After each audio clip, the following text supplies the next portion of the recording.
Bila minyak mahal salah, bila turun pun salah. Sekarang ni RM1.99 kot. Nak free ke apa, geng? Ini 4 sumbangan industri petroleum kepada ekonomi Malaysia. Nombor 1, sumber pendapatan negara. Minyak dan gas antara penyumbang terbesar pendapatan negara. Contohnya, pada tahun 2000, ekspor petroleum mentah dah bagi hasil kira-kira RM14.2 bilion, manakala gas asli pula dalam RM11.3 bilion.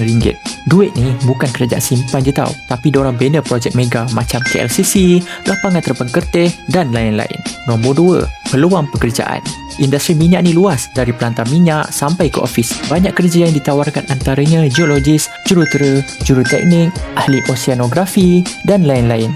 Masa tahun 2000, lebih 39,000 peluang pekerjaan diwujudkan dalam sektor ni. Peluang tu tetap ada, dapat kurangkan pengangguran. Nombor 3, pemindahan teknologi dan kepakaran. Bila Malaysia buat projek usaha sama dengan syarikat luar, banyaklah teknologi baru yang kita dapat belajar. Contohnya, Petronas memang aktif dalam penyelidikan dan pembangunan R&D, iaitu guna teknologi moden untuk kesan medan minyak baru.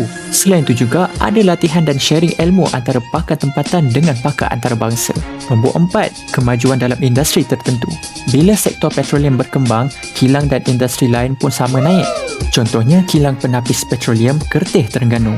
Kemudian, kilang mencairkan gas asli kat Bintulu, Sarawak, dan juga industri baja, urea tengah berkembang.